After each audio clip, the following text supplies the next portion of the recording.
My mill and her friend's daughter stalked me for months to get proof of me cheating on my husband, but their evil plan completely backfired. I, 28F, have been married to Robert, 30M, for 3 years now. We met at a mutual friend's birthday party where I was helping with first aid after someone got hurt. Robert was impressed by how I handled the situation, and we started talking. At that time, I was working as a nurse at a local hospital, and he was a software engineer at a growing tech company. We clicked instantly and started dating. The problems began when Robert introduced me to his mom, Lori, 55F. From the moment she opened the door and saw me in my simple dress and minimal jewelry, I could tell she wasn't impressed. During dinner, she kept asking about my family background, my education, and my career choices. When I told her I was a nurse working in the emergency department, she nearly choked on her wine. She started lecturing about how nurses were always overworked and underpaid, and how they barely had time for family life. Later, I found out that Lori had been planning to set Robert up with her friend Janet's daughter Betty, 26F, for years. Betty came from a wealthy family, had studied at expensive private schools, and was the perfect trophy wife material according to Lori. She was a homemaker who had never worked a day in her life because she didn't need to. Lori thought Betty would be perfect for Robert because she could focus on family, unlike me who worked 12-hour shifts. Throughout our dating period, Lori tried everything to break us up. She would invite Betty to every family gathering without telling us. There were countless accidental meetings where we'd arrive at their house for dinner, only to find Betty already there, dressed up and sitting in Robert's old spot at the table. Lori would make a big show of how Betty had cooked all of Robert's favorite dishes or how she had redecorated the living room just like Robert always wanted. The worst part was how Lori would constantly compare me to Betty. If I brought a homemade dish to family dinner, Lori would say, "Oh, that's nice. But Betty made this amazing gourmet meal last week."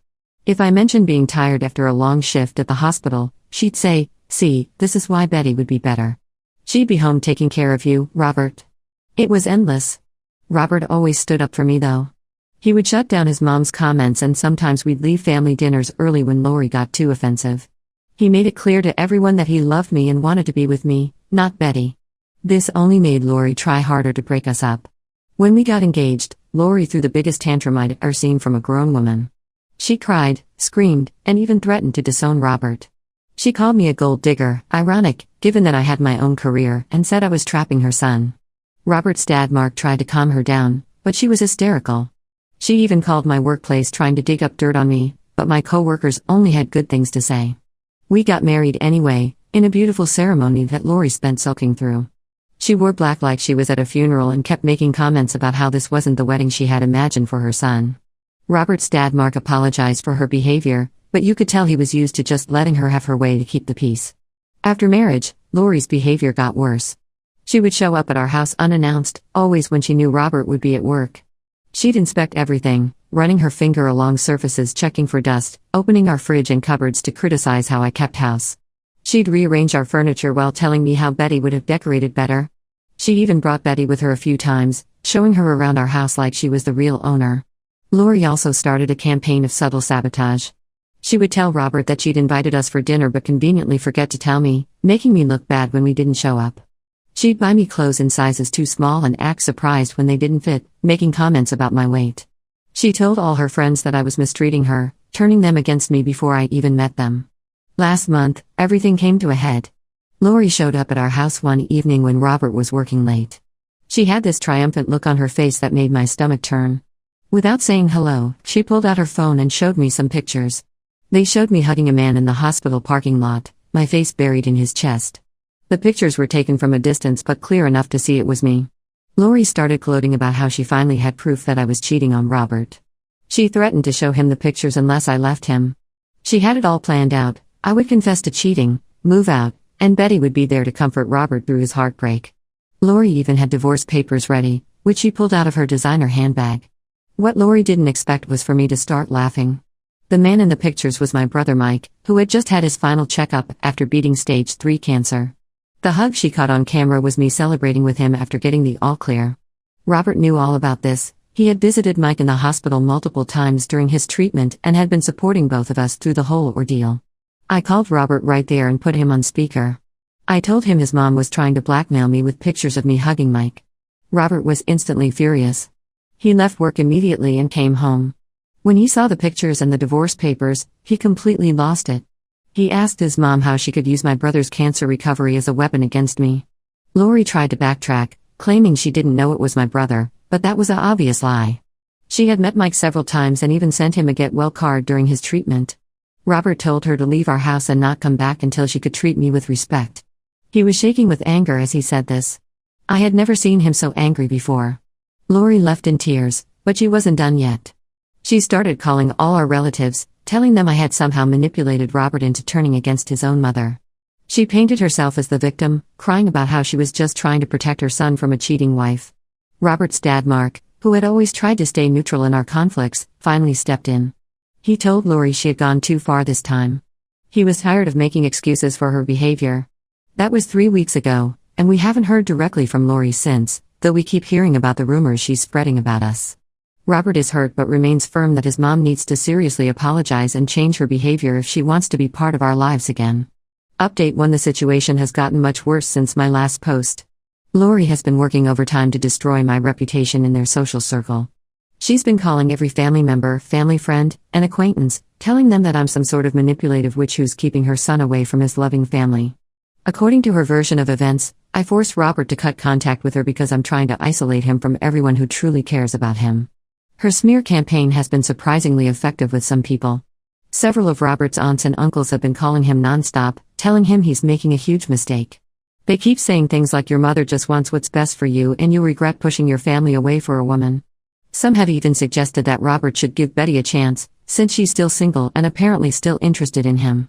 One aunt actually had the nerve to tell Robert that divorce isn't as stigmatized these days, implying he should leave me. But last week, something happened that changed everything. Janet, Betty's mom, reached out to me asking to meet privately. I was hesitant at first, but she insisted it was important. We met at a coffee shop far from our usual neighborhoods to avoid being seen. Janet looked nervous and guilty, nothing like her usual confident self. After ordering our drinks, she broke down and confessed everything. Apparently, Lori and Betty had been plotting against me for months.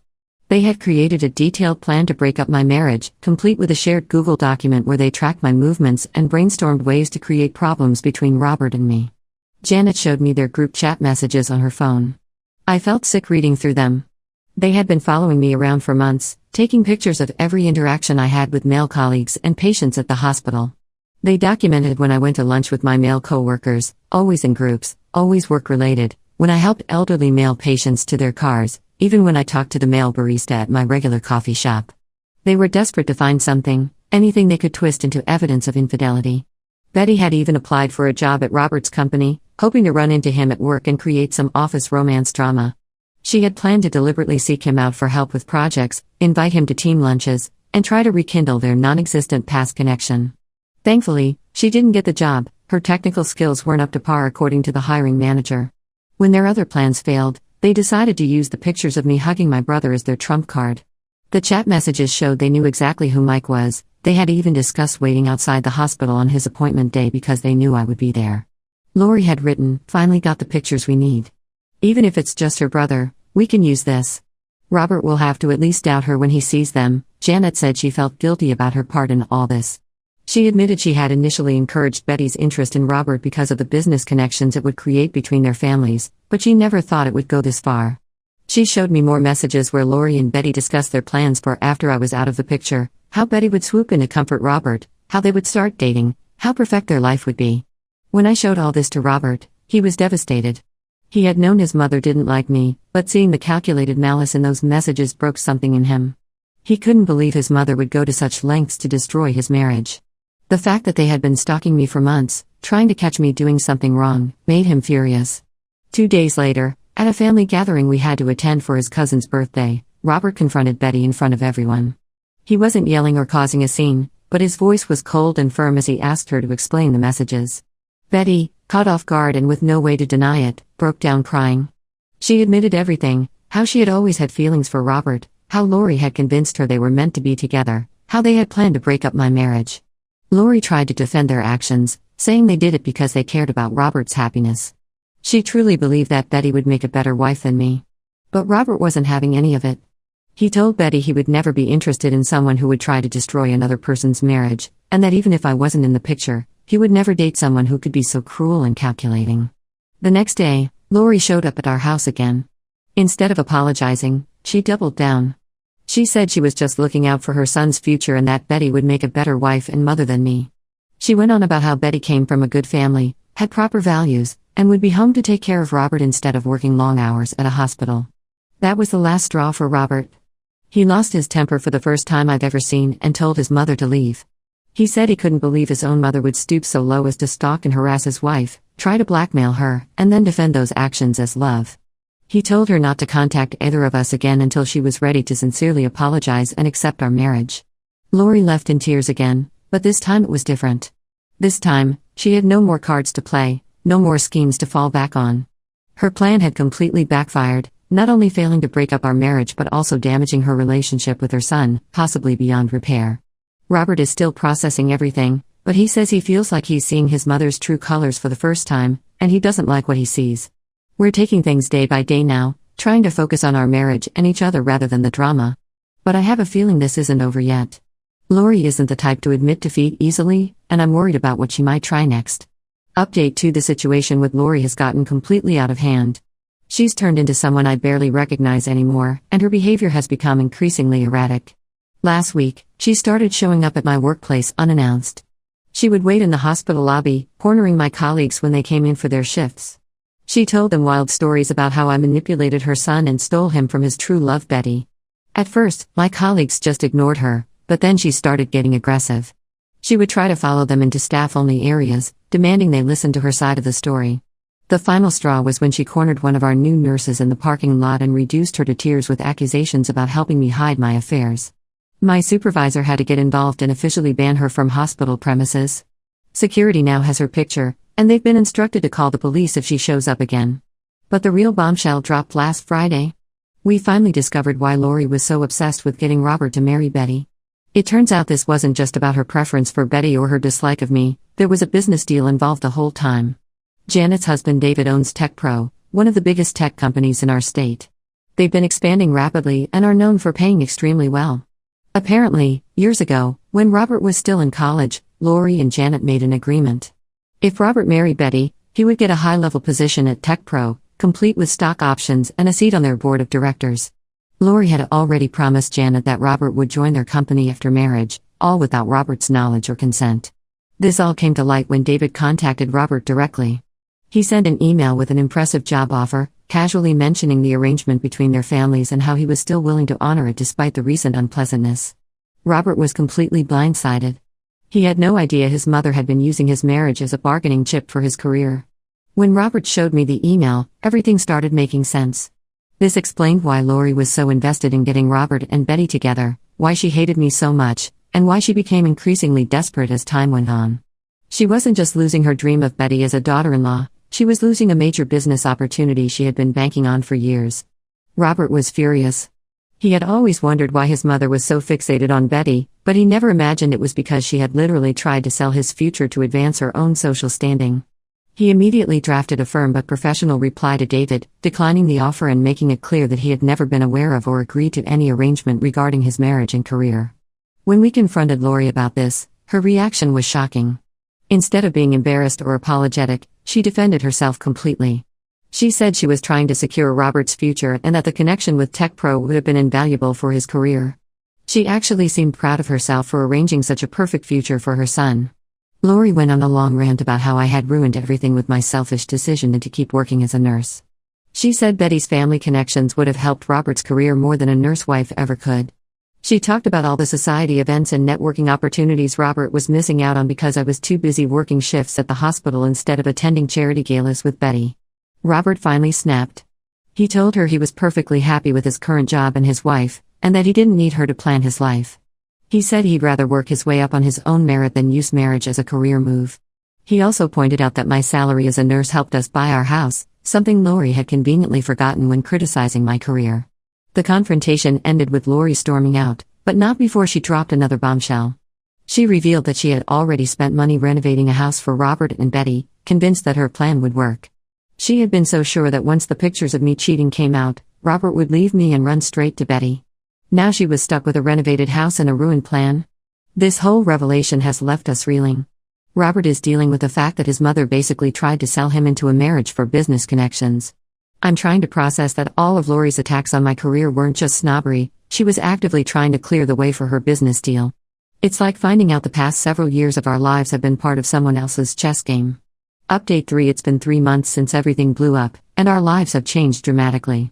After all the drama with Lori and the Tech Pro situation, Robert got headhunted by a competing tech company in a different city. They offered him a better position with nearly double his current salary. After much discussion, we decided to take the offer and move. I was able to transfer to their city's main hospital, and we saw this as an opportunity for a fresh start away from all the drama. The distance has been good for us. Without Lori's constant interference and the weight of family expectations, we've been able to focus on our marriage and our future together. We bought a beautiful house in a quiet neighborhood, and for the first time since our wedding, we feel like we can breathe freely. Lori's reaction to our move was predictably dramatic. She's been telling everyone who'll listen that I forced Robert to move away to isolate him from his family completely. She even tried to convince Robert's dad, Mark, that I was being abusive by cutting Robert off from his support system. Fortunately, most people now know better than believe her stories. Speaking of Mark, he finally reached his breaking point with Lori. After discovering the business deal she tried to arrange with Tech Pro and watching her increasingly erratic behavior, he decided he couldn't stay in the marriage anymore.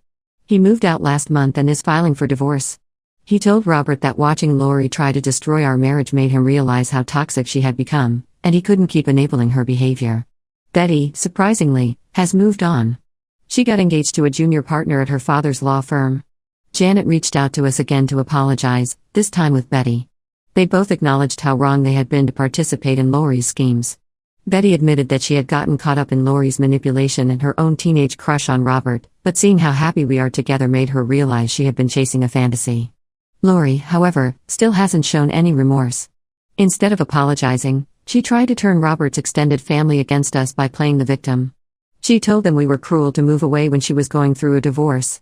She even tried to organize a family intervention to convince Robert to move back home, but no one was interested in participating. The last straw was when Lori somehow got our new address and showed up unannounced, crying about how she had lost everything, her son, her husband, and her social standing, because of me.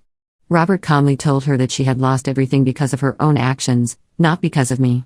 He told her we would be going completely no contact unless she got professional help and showed genuine remorse for her actions. Since then, we've blocked Lori on everything. Robert says he's open to reconciliation if she ever truly changes, but we both know that's unlikely to happen. She's still convinced she did nothing wrong and that everything that happened is my fault. The whole experience has actually made our marriage stronger. Robert and I have learned to communicate better and stand united against external pressures. We've built a close circle of friends in our new city, and Robert's dad visits us regularly. My parents have been incredibly supportive throughout everything, and they're helping us plan for our future. Sometimes I think about how Lori's attempts to break us up ended up pushing us closer together. Her schemes made us realize how strong our bond really is. We're now expecting our first child, and while part of me is sad that our baby won't have a relationship with their paternal grandmother, I know we made the right decision in cutting toxic people out of our lives, even if they're family.